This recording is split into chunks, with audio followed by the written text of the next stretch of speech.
नमस्कार विद्यार्थ्यांनो, माझे नाव आहे पंकज मते आणि आज आपण शिकणार आहोत इयत्ता 8वीतला गणित विषयातला धडा क्रमांक 2 ज्याचे नाव आहे समांतर रेषा व छेदिका. याचा आपण आता पाहणार आहोत भाग क्रमांक 2. मागच्या भागात आपण काय पाहिले? संगत कोन, अंतर कोन, व्युत्क्रम कोन. व्युत्क्रम कोनांचेही दोन प्रकार पाहिले, आंतर व्युत्क्रम कोन आणि बाह्य व्युत्क्रम कोन. आता चला यापुढे ह्या सगळ्यांचा अभ्यास किंवा ह्या सगळ्यांचा वापर कसा करायचा ते आपण पाहू. तर चला सुरू करूया या दुसऱ्या भागाला. आता आपण शिकणार आहोत समांतर रेषा व छेदिका यांच्यामुळे होणारे कोन व त्यांचे गुणधर्म. दोन समांतर रेषांना एक छेदिकेने छेदल्यावर 8 कोन तयार होतात, जे मी तुम्हाला मागच्याच भागात सांगितले. तर चला ह्या दोन समांतर रेषा घेतल्या, ज्याला मी एका रेषेने जर छेदले तर आपल्याकडे किती कोन झाले बघा. हे 4 आणि हे 4, हे एकूण 8 कोन झाले. आता आपण एक काम करू, या बी चित्रातली आकृती आणि ह्या ए चित्रातली आकृती एकमेकांबरोबर जुळवून पाहू. तर जुळवली तर हे दोन्हीही आपल्याला तंतोतंत जुळतात. तर आपण काय पाहू शकतो पहा. कोन बी, कोन डी, कोन एफ आणि कोन एच. कोन बी, डी, एफ आणि एच हे एकमेकांची समान आहेत. तसेच ए सी आणि ई जी हेही सगळे एकमेकांची समान आहेत. समान म्हणजे कसे? तंतोतंत नाही, परंतु जुळतात, सारखे दिसतात.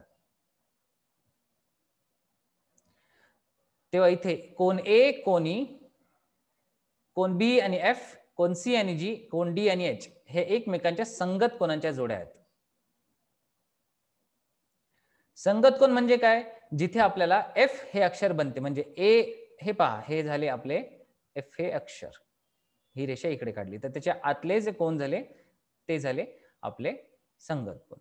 तसेच हा असा उलटा एफ जरी काढला तरी आपल्याला डी आणि एच हे बनतात. तसेच हा साधा सरळ आपला बरोबर एफ काढला तर सी आणि जी बनतो. उलटा एफ काढला तर बी आणि एफ हे झाले एकमेकांचे संगत कोन. नंतर आहे कोन डी आणि एफ आणि कोन ई आणि सी हे आंतर व्युत्क्रम कोनांच्या जोड्या आहेत. म्हणजेच कशा?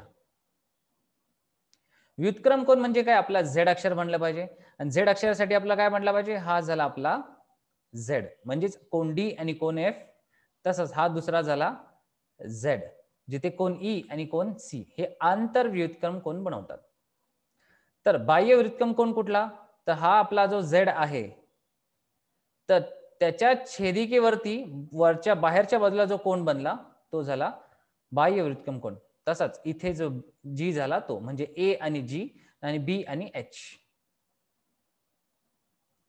ए आणि जी आणि बी आणि एच हे खरं बाह्य व्युत्क्रम कोनाच्या जोड्या आहेत आणि त्या दोघांचेही कोनाचे माप तंतोतंत नाही, परंतु थोडेफार सिमिलर आहेत किंवा सारखेच आहेत.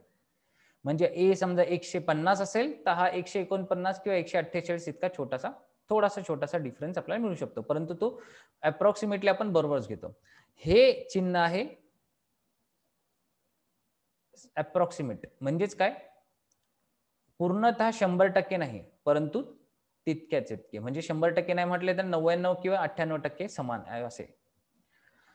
आता पहा, कोन एम आणि कोन ई, मेजर कोन डी आणि मेजर कोन ई यांचे माप 180 अंश आहे. कसे काय ते पाहू.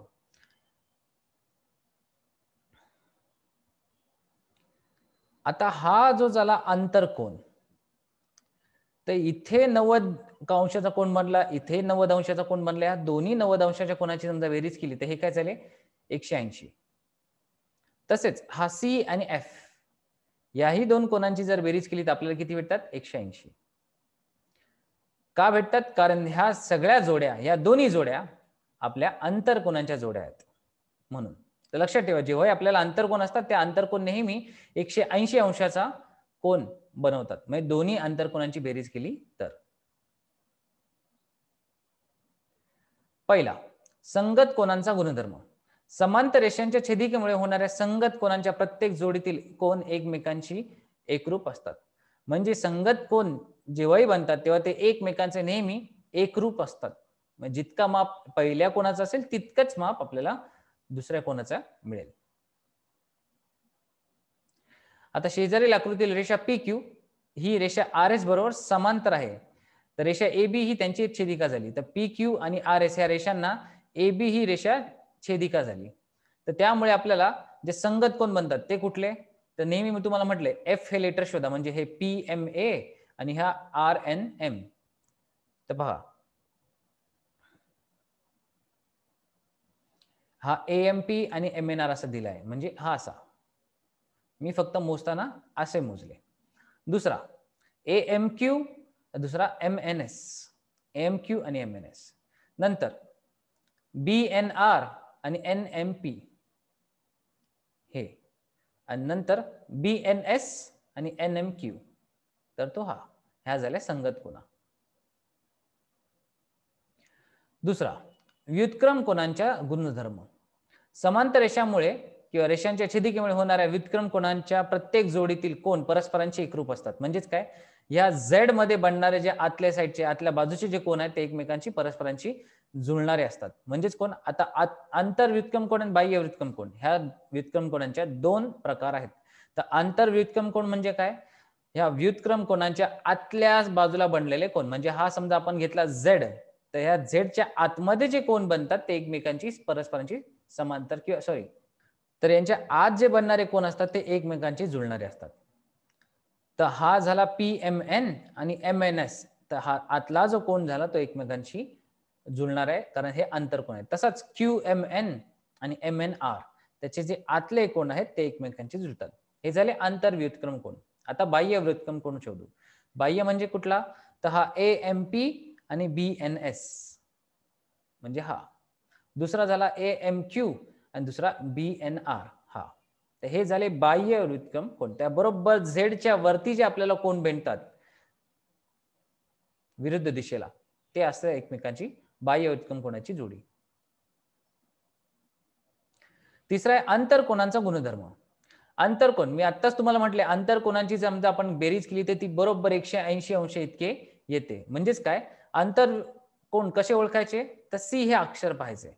तिथे पीएमएन आणि एमएनआर हा एक सी अक्षर झाला, जिथे हा कोन पीएमएन आणि हा कोन एमएनआर, या दोन्ही कोनांची बेरीज जर केली तर आपल्याला बरोबर 180 भेटेल. तसेच क्यूएमएन आणि एमएनएस इथेही समजा आपण कोनांची जर बेरीज केली तर आपल्याला किती भेटेल, 180 अंश इतकी. आता आपण एक उदाहरण घेऊ, कारण आतापर्यंत जे आपण शिकलो ते आपल्या उदाहरणावरती किंवा प्रश्नांवरती कसा त्याचा वापर करायचा, जेणेकरून आपल्याला ज्या कोनांची मापे दिली नाहीत ती आपण कशी काढू शकतो ते आपण शिकू. उदाहरण 1, शेजारील आकृतीत रेषा ए बी आणि रेषा पी क्यू या समांतर आहेत व रेषा एल एम ही छेदिका आहे. म्हणजे ए बी रेषा आणि पी क्यू रेषा एकमेकांना समांतर आहेत, तर एल एम ही रेषा त्यांची छेदिका झाली. कोन एम एन क्यू हा 70 अंशाचा आहे. म्हणजे कुठला, हा कोन एम एन क्यू हा झाला 70 अंशाचा. तर एओएन चे माप काढा. एओएन म्हणजे कुठला, हा आतला. तर आता कसे काढायचे ते आपण जाणून घेऊ. पहिली रीत म्हणजे काय, एम एन क्यू आणि ओ एन पी हे 70 अंशाचे झाले. कुठले, एम एन ओ आणि एम एन पी हे दोघे 70 अंशाचे झाले, कारण हे झाले विरुद्ध कोन.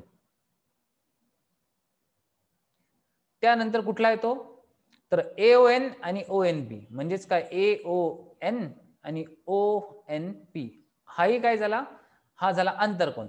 एओएन हा आतला बाजूचा आणि ओ एन पी हा आतला बाजूचा. तर हा सी शेप बनल्यामुळे हा झाले आंतरकोन.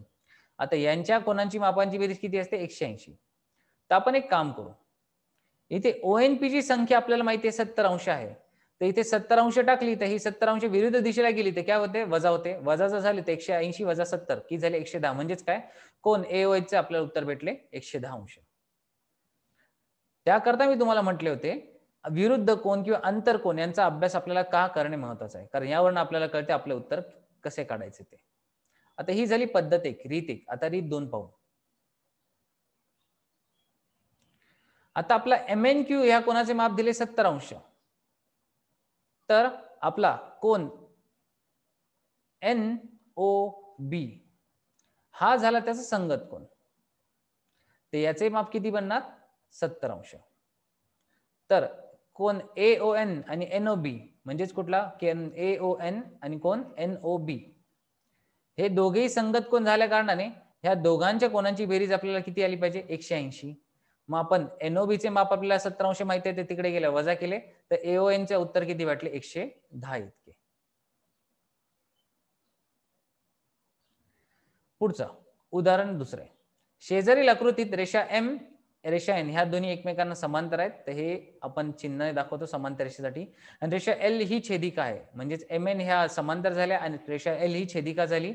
आता इथे मेजर अँगल बी म्हणजेच काय, ह्या बी कोणाचे माप दिले? x अधिक 15 अंश आणि ई कोणाचे माप दिले? 2x अधिक 15 अंश. म्हणजे ए या कोणाचे माप दिले? x अधिक 15, बी या कोणाचे माप दिले? 2x अधिक 15. तर x ची किंमत आपल्याला काढायची.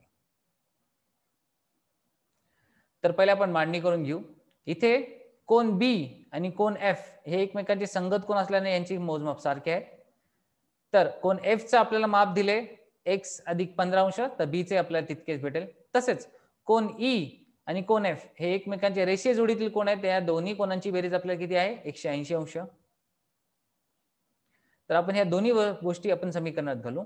तर x अधिक 15 आणि 2x अधिक 15 हे बरोबर 180 अंश झाले. आणि मग 2x अधिक x झाले 3x आणि 15 अधिक 15 झाले 30. 30 हे अधिक 30 होते, ते आपल्याला उजव्या बाजूला घेऊन गेलो तर वजा 30 होतील. तर उत्तर आले 150. आणि ह्या 3 ने समजा त्याला भागले तर उत्तर आले 150 भागिले 3 म्हणजे x ची किंमत आली 50 अंश. दोन समांतर रेषांना एका छेदिकेने छेदल्यावर होणाऱ्या कोनांपैकी पहिला संगत कोनांच्या जोडीतील कोन एकरूप असतात, व्युत्क्रम कोनांच्या जोडीतील कोन एकरूप असतात आणि आंतर कोनांच्या प्रत्येक जोडीतील कोन परस्परांचे पूरक कोन असतात. पूरक कोन म्हणजेच काय? ते एकमेकांचे रेषीय जोडीतील कोन असतात असे.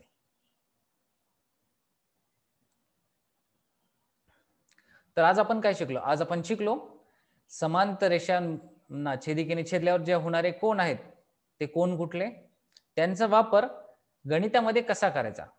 कारण आपल्या गणितांच्या प्रश्नांमध्ये एखादे कोनाचे माप दिले असेल आणि बाकी वेगवेगळ्या कोनांची मापे आपल्याला विचारली जातात, तर त्यावेळेस आपल्याला ह्या सगळ्यांची मदत घ्यावी लागते. तर चला आज आपण इथेच थांबूया. पुढच्या भागात या धड्याचा पुढचा भाग घेऊया. तोपर्यंत धन्यवाद.